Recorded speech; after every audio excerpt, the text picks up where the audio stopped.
माजी मंत्री हर्षवर्धन पाटील यांचा आज राष्ट्रवादी काँग्रेस शरदचंद्र पवार पक्षात प्रवेश होत आहे। इंदापूरमधील जुनी मार्केट कमिटी आहे या मैदानावरती हा प्रवेश सकाळी 11 वाजता होणार आहे। एकंदरीतच लोकसभेच्या निवडणुकीच्या वेळी उपमुख्यमंत्री देवेंद्र फडणवीस यांनी याच मैदानावरती सभा घेतली होती आणि हर्षवर्धन पाटील यांना विधानसभेची जो शब्द दिला होता, परंतु आज काही दिवसांपूर्वी मीटिंग झाली आणि नंतर हर्षवर्धन पाटील यांनी राष्ट्रवादी काँग्रेस शरदचंद्र पवार पक्षात जाण्याचा निर्णय घेतलेला आहे आणि आज एकंदरीत त्याचा आज प्रवेश होत आहे। आपल्यासोबत राजवर्धन दादा पाटील आहेत। दादा, आज भाऊंचा प्रवेश होत आहे, कशा पद्धतीची तयारी आहे?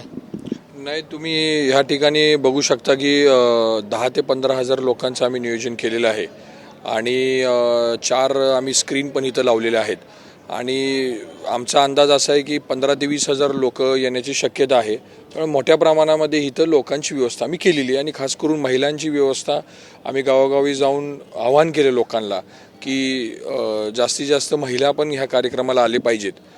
त्या अनुषंगाने आम्ही ही तयारी केलेली आहे। दादा, कुठंतरी एकंदरीत ह्याच मैदानावरती उपमुख्यमंत्री देवेंद्र फडणवीस यांची सभा झाली होती, त्यावेळेस त्यांनी भाऊंना विधानसभेची एक शब्द दिला होता। थोडक्यात आज कुठंतरी तो शब्द टाळला गेलाय का? त्यामुळे आज वेळ नाही, आता त्या गोष्टी सगळ्या आता ह्या सगळ्या गोष्टी मागं पडलेल्या आहेत। मला असं वाटतं आता आम्ही त्या गोष्टी आमच्यापासून सगळ्या म्हणजे आम्ही नवीन पर्व आता ह्या गोष्टींना सुरू करत आहोत आणि त्या अनुषंगाने आज पवारसाहेब असतील, सुप्रियाताई असतील, ह्यांच्या नेतृत्वाखाली आम्ही आजपासून काम करायला सुरुवात करणार आहोत। आजच्या जी सभा होणार आहे, जाहीर प्रवेश होणार आहे, कोणाकोणाची प्रमुख उपस्थिती राहणार आहे? प्रामुख्याने ह्याच्यामध्ये पवारसाहेब आहेत, सुप्रियाताई आहेत, जयंत पाटील साहेब आहेत, त्याच्यानंतर विजयदादा आहेत, धैर्यशील मोहिते पाटील आहेत, रोहितदादा आहेत, जानकर साहेब आहेत, त्याच्यानंतर जिल्हाध्यक्ष आहेत, राजूदादा आहेत, श्रीनिवास बाप्पू आहेत, त्याच्यानंतर युगेंद्रदादा आहेत। मी कालच बारामतीला गेलेलो, त्यांना मी स्वतः आमंत्रण दिलं की तुम्ही आजच्या कार्यक्रमाला यावं आणि ते सगळे बऱ्यापैकी पवार फॅमिली ह्या कार्यक्रमाला येणार आहेत। हा भला मोठा कार्यक्रम होता आहे जाहीर प्रवेशाचा। कुठेतरी आज प्रचाराची सुरुवात होते असं वाटते का? नाही, प्रचाराची सुरुवात ही लोकसभेच्या आधीपासूनच झालेली आहे, कारण की तुम्ही बघितलं की गेले 5 वर्ष आम्ही रोज ग्राउंडला इथं काम करत आहोत आणि वेगवेगळ्या योजना असतील, बाकीच्या ग्राउंड लेवलचं काम असेल, ह्या सगळ्या आम्ही सातत्याने पार पडत आहोत। त्यामुळे मला असं वाटते प्रचाराची धुरा ऑलरेडी म्हणजे प्रचार हा सुरू झालेलाच आहे ऑलरेडी। भाऊंचा प्रचार म्हणायचा थोडी 100%। कुठंतरी भाऊंचा एक इंदापूरमध्ये अनेक वर्षांपासून वर्चस्व राहिलेलं आहे, एक कुठंतरी मोठा वर्ग भाऊंच्या सोबत आहे। राष्ट्रवादी काँग्रेस पक्षातील मोठ्या प्रमाणात येथे बी देखील त्यांचा पक्ष आहे, मोठे कार्यकर्ते आहेत। एकंदरीत कशा पद्धतीने मेळ घातला जाईल की जेणेकरून विधानसभा जास्तीत जास्त मतांनी निवडून?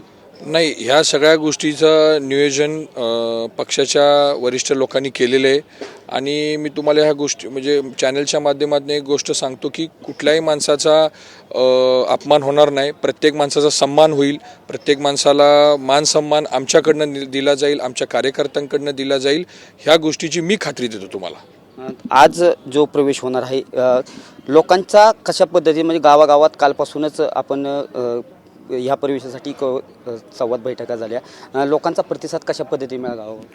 नाही, गेले 30-40 वर्षामध्ये असा रिस्पॉन्स आम्ही कधीच बघितला नाही। लोकांनीच ही निवडणूक हातात घेतलेली आहे, त्यामुळं एकदा कुठलीही निवडणूक लोकांनी एकदा हातात घेतली की ते कुठल्या पुढाऱ्याचं पण ऐकत नाहीत। ते आपण लोकसभेला ह्या गोष्टी सगळ्या बघितलेल्या आहेत। त्यामुळे मला असं वाटते हा उद्रेक लोकांमध्ये आहे की ह्यावेळेस विधानसभेला तुतारी वाजणार। दादा, कुठंतरी दत्तात्रय भरणे जे विद्यमान आमदार आहेत, अजून मला उमेदवारी निश्चित झाली नाही, पण कुठंतरी सभेत जाऊन सभा चालू असताना मला मतदान करा असं बऱ्याचशा वेळा त्यांचं 2-3 वेळेस वाक्य बाहेर आलेलं आहे, कसं पाहताय? नाही, आता त्यांच्या काय गोष्टी आहेत ह्या गोष्टीमध्ये मी काय मला ह्या गोष्टीची काय नाही, ह्या गोष्टीची मला काही कल्पना नाही। आम्ही आमचं काम चालू केलेलं आहे, गावागावी जाऊन लोकांमध्ये जाऊन म्हणजे काम चालू करायची गरज नाही, काम रोज चालूच आहे। निवडणुकीपुरतं आम्ही काम करणारे लोक नाही, 24 तास 365 दिवस आम्ही लोकांचं काम करतोय। त्यामुळं वेगळा काय असं काय आम्ही करणार आहे किंवा वेगळा काय प्रचार आहे असं काय नाही आहे। विरोधकांचं काय चालू हे मला काही माहीत नाही आहे। आम्ही असं ठरवलं आहे की आपलं काम करायचं आणि लोकांसाठी काम करायचं आणि लोकांनी निवडणूक हातात घेतलेली आहे, त्यामुळे मला त्या गोष्टीची काही माहीत नाही। एकंदरीतच आजचा जाहीर प्रवेश म्हणजे विधानसभेची तयारी असं राजवर्धन पाटील यांनी स्पष्ट सांगितलेलं आहे आणि मोठ्या प्रमाणात जे गावागावातून इंदापूरमधील मोठ्या प्रमाणात कार्यकर्ते या सभेसाठी उपस्थित राहणार असल्याची माहिती देखील राजवर्धन पाटील यांनी दिलेली आहे. कॅमेरा पर्सन विकी चव्हाणसह मी दीपक कापरे, TV9 मराठी, इंदापूर.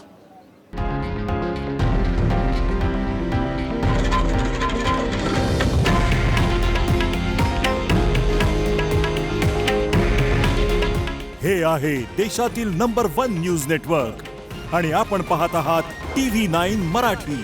काळजी तुमची, हित महाराष्ट्राचं.